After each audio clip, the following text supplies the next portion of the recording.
So I have a question. If an immigrant who the government claims is a gang member can be deported to El Salvador without any due process rights, then what would stop them from doing that to a US citizen? Hey everyone, welcome back to The Glass Room. I'm Joe Wheatley, and today we're unpacking the case of Kilmar Garcia, a 29-year-old father from Maryland who was deported to one of El Salvador's most notorious prisons called CECOT. So grab a seat and let's dive into the details. Make sure you hit that like button, subscribe, and ring the notification bell so you never miss a future upload. Kilmar Garcia grew up in San Salvador, which is El Salvador's capital, and his family ran a pupusa business. You know, like those delicious stuffed tortillas that are a Salvadorian staple. And starting around 2006, when Kilmar was just a kid, the Barrio 18 gang began targeting their business, demanding protection money and threatening violence. Court records show that the gang stalked Kilmar, hit him, and even threatened to kidnap or kill him to extort his parents. It got so bad that in 2011, at just 16 years old, Kilmar decided to flee to the United States, crossing the border illegally to escape the danger. The illegally part is very important here. Fast forward to Maryland, where Kilmar built a new life. He settled in Prince George's County,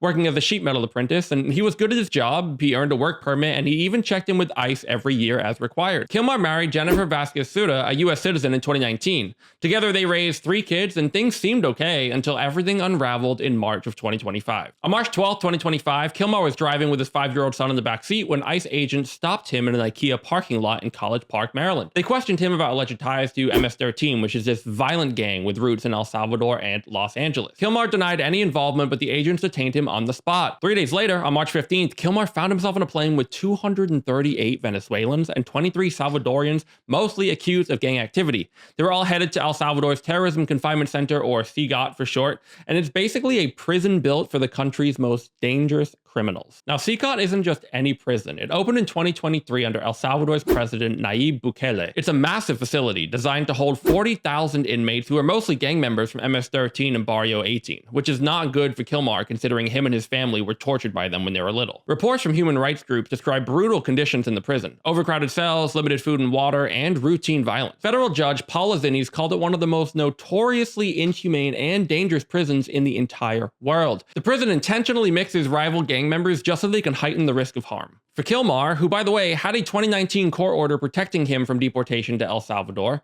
ending up here was a nightmare. The order came from an immigration judge who ruled that Kilmar faced a well-founded fear of gang persecution if sent back, exactly what he is now trapped in. On April 4th of 2025, U.S. District Judge Paul Zinnes in Maryland ruled that Kilmar's deportation was wholly lawless and ordered the Trump administration to bring him back to the States by April 7th. She slammed the government for seizing him without authority, for holding him in 3 different U.S. detention centers, and shipping him to CECOT in violation of immigration law. The Justice Department tried to argue they couldn't retrieve him because he was now in El Salvador's custody. However, Judge Zinnes wasn't buying it. He pointed out the U.S. pays El Salvador a whopping $6 million a year to jail deportees at CECOT, suggesting they had leverage to act on. On April 10th, the Supreme Court unanimously backed her up, with Justice Sonia Sotomayor writing that the government's claim they couldn't act implies they could deport anyone illegally and dodge responsibility. Kilmar's wife, Jennifer, has been relentless. At a press conference outside the courthouse, she said, "In the blink of an eye, our 3 children lost their father, and I lost the love of my life." Now, things get even more complicated. On April 14th, 2025, El Salvador's president, Nayib Bukele,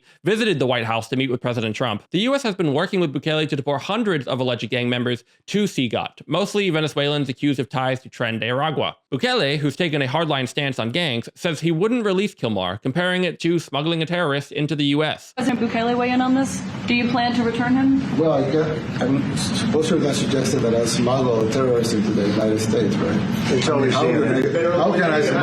How can I return him to the United States? Like I smuggle him into the United States, or whether, of course, I'm not going to do it. It's like, the question is preposterous. How can I smuggle a terrorist into the United States? I don't have the power to return him to the United States. So you can release him inside El Salvador? Yeah, but I'm not releasing, we're not very fond of releasing terrorists into our country. We just turned the murder capital of the world into the safest country of the Western Hemisphere, and you want us to go back into the releasing criminals so we can go back to being the murder capital of the world? No, that's not going to happen.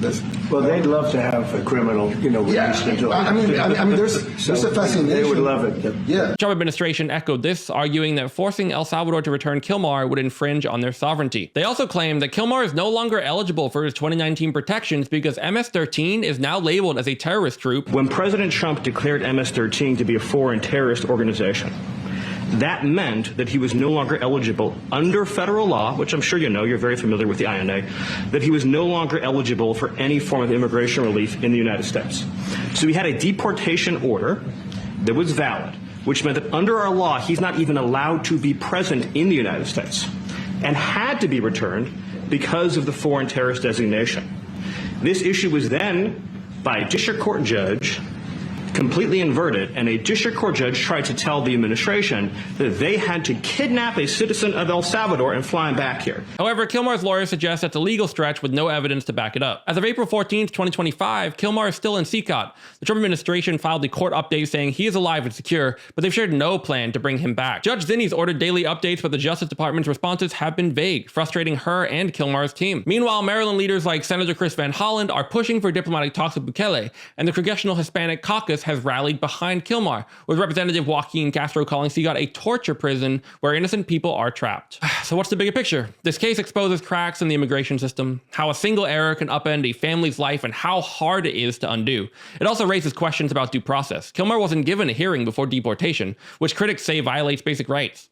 And then there's the MS-13 claim. Let's talk about that for a second. Could the Trump administration be right? I mean, they say they have intelligence reports tying Kilmar to MS-13 and even human trafficking, but they haven't made any of those public, citing national security. A 2019 immigration judge did hold Kilmar without bond based on a police informant's tip, so there was some initial suspicion. Without hard evidence, it's tough to say the government's got it right, especially when they admit the deportation was a mistake. And the US-El Salvador deal, where millions fund CECOT's operations, complicates things too. Critics argue it gives the US influence to negotiate Kilmar's release, but the Trump administration's holding firm, saying that it's El Salvador's call. We're not done with this story. Kilmar's fate is still up in the air, and it's a reminder to stay informed about immigration policies that affect real people. Hey y'all, I promise this isn't a random outfit change. Everything you just watched, I recorded when this case initially came out. Today is Friday, April 18th. I just got out of the shower, so my hair is wet, but a lot more information has been released, and I didn't feel right about putting out a video without addressing the new information. So let's dive into that. So first, the Justice Department did release a gang field interview sheet from Prince George's County Police Department related to Kilmar Garcia. And if you scroll down here, you can see right here, it says, officers then interviewed Kilmar Armando Garcia. During the interview, officers observed he was wearing a Chicago Bulls hat and hoodie with rolls of money covering the eyes, ears, and mouth of the president, some separate denominations. Officers know these clothing to be part of Hispanic gang culture. Clothing, he could just be a Bulls fan, but coincidence, potentially, maybe not. But here's where it gets a little more interesting. Officers contacted a past proven and reliable source of information who advised Kilmar Garcia is an active member of MS-13 with the Western Clique. The confidential source further advised he is the rank of, I don't know how to pronounce it, I think it's Chiquillo or Chiquillo, with the moniker of Chele. I do want to say Chiquillo is not someone that has like great status in MS-13 gang. That is someone who is new, a recruit that is yet to be initiated into the gang. However, it does suggest gang affiliation. It was also released that in 2021, Kilmar's wife did file a restraining order against him for violence. It says right here in the document, the respondent punched and scratched the petitioner, ripped off her shirt, grabbed and bruised the petitioner. So the way the media is portraying him as this loving father might not be the whole truth. Doesn't mean that after 2021 he didn't change, because it did say they went through counseling and dealt with the matter privately. So he definitely could have changed and become more of a better father. But someone punching their wife does not seem like a very loving husband to me. But the question remains, did Trump do the right thing in deporting him to El Salvador? The deportation part is one thing. The deportation part to El Salvador is another.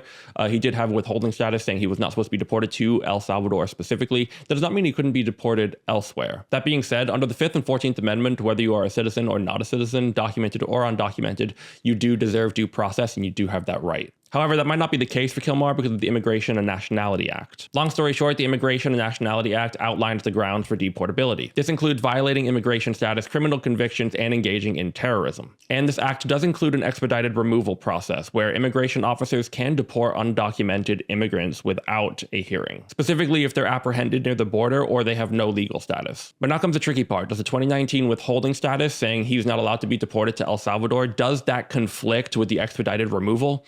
I'm not sure. Personally, I think if you go on the evidence provided, which was he was wearing gang-affiliated clothing, and then they had a source that confirmed he was a gang member, I don't know if that's enough, because the clothing, what if he was just a Bulls fan? The person that they talked to, what if he's wrong? The way I look at it is if he is an MS-13 member, obviously we shouldn't have terrorism in the country. get him out. However, I do think he deserves due process. I do want to follow up by saying if the Trump administration is set on the fact that he is an MS-13 gang member, then the due process shouldn't be a problem because they know that they'll win the case. And if I was Trump, I would want to do that and prove it so that I can put it back in the media's face and just give another example of their inaccurate journalism. I also wonder if Kilmar's alleged ranking in the gang of Jacalo, or whatever that word was, which means he's not initiated yet, would make a difference in a court case. My personal opinion is I've never trusted the media. I've also never really trusted the government. I didn't trust it under Biden. I'm not going to trust it under Trump. I think it's important we keep questioning things so we can get to the bottom of what's really going on. If you have an opinion or any more information that you'd like to share, go ahead and comment it down below. Make sure you like this video, subscribe, and ring the notification bell so you never miss a future upload. Thanks for joining me in the Glass Room. I'm Joe Wheatley, and I will see you in the next episode.